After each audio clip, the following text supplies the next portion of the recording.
አብ ወወልድ ወመንፈስ ቅዱስ አሐዱ አምላክ አሜን። ክርስቶስ ተንሥአ እሙታን በዐቢይ ኃይል ወሥልጣን አሰሮ ለሰይጣን አግዓዞ ለአዳም ሰላም እምይእዜሰ ኮነ ፍስሐ ወሰላም። በቅድሚያ እንኳን ለብርሃነ ትንሣኤው በሰላም አደረሰን አደረሳችሁ።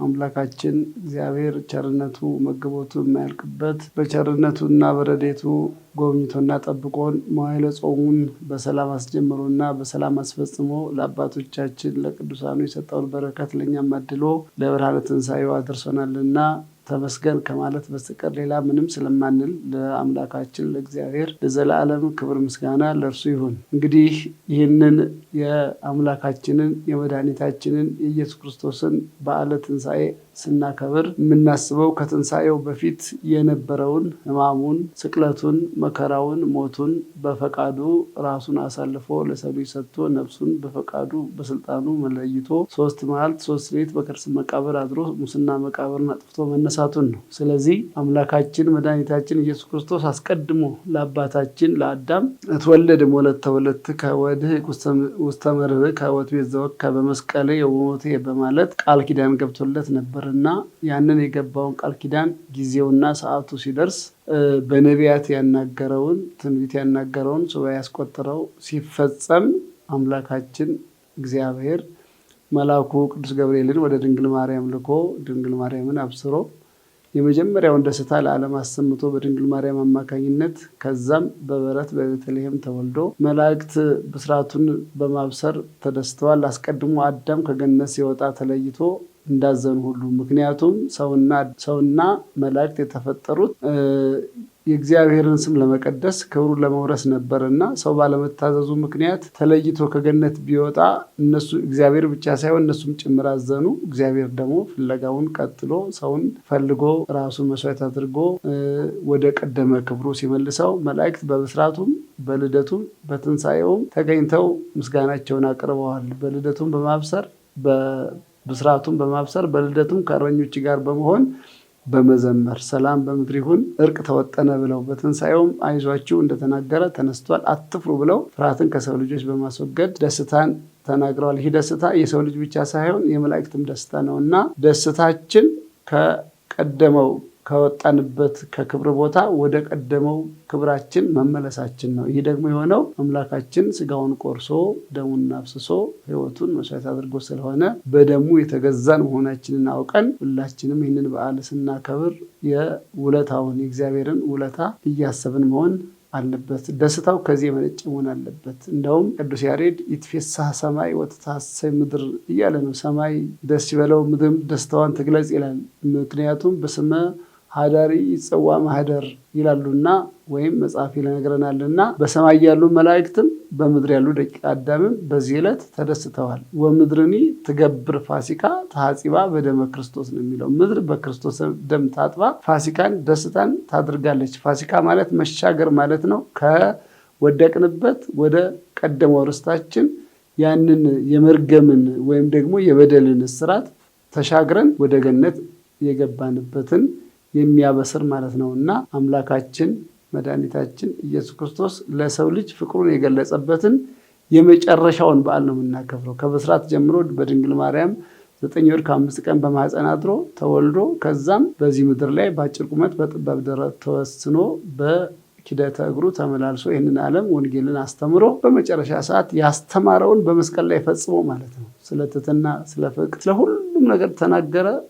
ይቅር ባይነትን አስተማረ። በመስቀል ሆኖ ያን ሁሉ መከራ የሚያደርሱበትን የሚያደርጉትን አያውቁምና ይቅር በሏቸው ሁሉ በማለት ይቅርታን በማስተማር ነው። ስለዚህ የተወደዳችሁ የእግዚአብሔር ቤተሰቦች በቅድሚያ ይህንን በዓል ስናከብር በልተን ጠጥተን ደስ ብሎን እንደ ፋሲካ ነው ብለን ተዝናንተን ሳይሆን አምላካችን መድኃኒታችን ኢየሱስ ክርስቶስ ራሱን መስዋዕት አድርጎ ለእኛ የከፈለውን ቤዛነት በማሰብ በጎ በመስራት መልካም በማድረግ ይቅር በመባባል በፍቅር በመተሳሰብ በዓሉን ስናከብር በዓሉ ትክክለኛ ተከበረ ይባላል። ግን ዝም ብሎ እንዲሁ እንደ ከብት ወይም እንደ እንስሳት በመብላት በመጠጣት ብቻ እንዲሁ ከሆነ ከእንስሳት ተለይተን ወይም ደግሞ እንደው ከእንስሳዊ ባህሪ የሚለየን የለም። እኛን ሰዎችን ልዩ የሚያደርገን ሰው የተፈጠረው በእግዚአብሔር አርአያና ምሳሌ ነው። እግዚአብሔርን ለመቀደስ ክብሩን ለመውረስ ነው። ስለዚህ ለሚደረገው ነገር ሁሉ ማሰብ መቻል አለበት፣ ውለታውን ማሰብ መቻል አለበት እና የተከፈለልንን ዋጋ እያሰብን ነው በዓሉን ልናከብር የሚገባው። በዓሉ ታላቅ ነው። አምላካችን መድኃኒታችን ኢየሱስ ክርስቶስ ስለዚህ መግነዝ ፍቱልኝ፣ መቃብር ክፈቱልኝ ሳይል በስልጣኑ በራሱ ኃይል አስቀድሞ እንደተናገረ ሞትን ድል አድርጎ ተነስቷል። ስለዚህ እኛም አምላካችንን መድኃኒታችንን ኢየሱስ ክርስቶስን መስለን በክብር ሁላችንም እንነሳለን። ይህ የበዓል ልዩ የሚያደርገው ምንድን ነው? አምላካችንን በኩር አድርገን ነው። እሱ አስቀድሞ ሞትን ድል አድርጎ እንደተነሳ ሁሉ የሰው ልጅ በሙሉ በዕለተ ምጽአት ሞትን ድል አድርጎ በመነሳት መልካም የሰራ ለክብር ያው ደግሞ ሕይወቱን ዝም ብሎ ዘመኑን በንዝላል በከንቱ ነገር ያሳለፈ ደግሞ ያው እንግዲህ በመጨረሻ ሰዓት ሁሩና ንዑ ያለበት ስለሆነ ወዳጆቹን ሕጉን ጠብቀው በሃይማኖታቸውን አጽንተው ምግባራቸውን አቅንተው የኖሩትን ወደ እኔ ዓለም ሳይፈጠር ያዘጋጀሁላችሁን መንግስት ውረሱ የሚለውን ድምፅ ይሰማሉ። ዝም ብለው የኖሩትን ደግሞ ከኔ ሂዱ እናንተም ስለማታውቁኝ እኔም አላውቃችሁም ይላልና ማሰብ የሚያስፈልገው በመጨረሻው ሰዓት ሁላችንም በክብር ስንነሳ የምናገኘውን የሚሰጠንን ጸጋ ማሰብ ያስፈልጋል። ምክንያቱም ዛሬ ይህን ትንሣኤ ስናስብ ለሰዎች ሁሉ በኩር ሆኖ አምላካችን ስለተነሳ ትንሣኤው የኛ አራያ ልክ አምላካችን እንደተነሳ ሁሉ እኛም ተነስተን በክብር በቀኙ ቆመን የመንግስት ወራሾች እንደምንሆን ተስፋ በማድረግ ነው። ተስፋ ደግሞ ትልቅ ነገር ነው። ለዚህ ነው እኮ በዚህ ምድር ስንኖር ሃይማኖታችን አጽንተን ምግባራችንን አቅንተን እግዚአብሔር የሚወደውን ስራ ሰርተን እንድንኖር ቤተክርስቲያን ወይም መምህራን ዘወትር የሚነግሩን የሚያስተምሩን። ስለዚህ በዚህ አጋጣሚ የደብራችንም ሰንበት ትምህርት ቤት ይህንኑ በመገንዘብና በማወቅ አገልግሎቱ መንፈሳዊ አገልግሎቱ ሰፊ ነው። ከዛ ውስጥ ትምህርተ ወንጌልን ለምዕመናን በማዳረስ በቤተክርስቲያን በመገኘት የሚገባውን አገልግሎት በመስጠት እግዚአብሔርን በማስደሰት ከወጣትነት ምክንያቱም በጉብዝና ወራት ፈጣሪን አስብ ይላልና መጽሐፍ ከሕፃንነት ጀምሮ እግዚአብሔርን እያገለገሉ በእግዚአብሔር ቤት መኖር ደግሞ መታደል ነው። በይበልጥ ደግሞ በየበዓላቱ በይበልጥ በበዓለ ትንሣኤ ነዳያኑን ሳይቀር ቤት ሳይገቡ እየመገቡ እያበሉ እያጠጡ ሕዝበ ክርስቲያኑን ለበረከት ተሳተፉ ብለው አስተዋጽኦ ጠይቀው የበዓል የሚደረገው ይህ ዝግጅት ሁሉ የሚያስደስት ከእግዚአብሔር ዋጋ የሚያሰጥ ነውና ልጆች እንደመሆናቸው መጠን ደግሞ ፍጻሜያቸውን ያሳምርላችሁ ብላ ቤተክርስቲያን ትጸልያለች፣ ተመርቃቸዋለች። ይህ ስራ ቀላል ነገር አይደለም እና በቤተ እግዚአብሔር ማደግ መታደል ነው። ብዙ ጊዜ የተለመደው ሰው ጊዜ ገና ነው ይላል። ወደ ቤተክርስቲያን ለመምጣት ለማስቀደስ፣ ወንጌል ለመማር፣ ንስሐ ለመግባት፣ ስጋው ደግሞ ለመቀበል ገና ነኝ ይላል። ግን መቼ እንደሚጠራ አያውቀውም። ድለዋኒክሙ ንበሩ እስመ ይተአምሩ ጊዜ የመጽአ ዳስ ባለቤት እመሂ ሰርከ ወመሂ መንፈቀ ሌሊት ወመሂ ጓጽባ ነው የሚለው። በሕፃንነት እንጠራ፣ በወጣትነት እንጠራ፣ በስተርጅና እንጠራ አናውቀውም። የእድሜያችንን ገደብ ነው እንጂ ጊዜና ሰዓቱን አይደለም በዚህ ልክ ሰፍሮ የሚነግረን መጽሐፉና ይህንን አውቆ በጉብዝና ወራት ፈጣሪን እግዚአብሔርን በማሰብ በቤቱ በማገልገል ወይም በቤቱ እግዚአብሔርን እያገለገሉ መኖር ደግሞ ትልቅ መመረጥና መታደል ነው። እኔ ሳረጅ ነው ይላል። ሲያረጁ ምን ወደ ፈለግንበት መሄድ በማንችልበት ሰዓት እኮ ወደ እግዚአብሔር ቤት እንሂድ ብንል ያኔ ብዙ ጊዜ እንደዚህ አይነት ግንዛቤዎች ከሰዎች ሁሉ መጥፋት መቻል አለባቸው። ምክንያቱም ከስራ ጡረታ ከወጣን በኋላ የምንሄድበት ስናጣ ብንሄድ እኮ እግዚአብሔር ሁሉን ይመረምራል፣ ያውቃል። እንደውም ሰዓት አጣቦ እግዚአብሔርን አስበልጦ ወደ እግዚአብሔር ቤት መሄድ ዋጋ ያሰጣል እና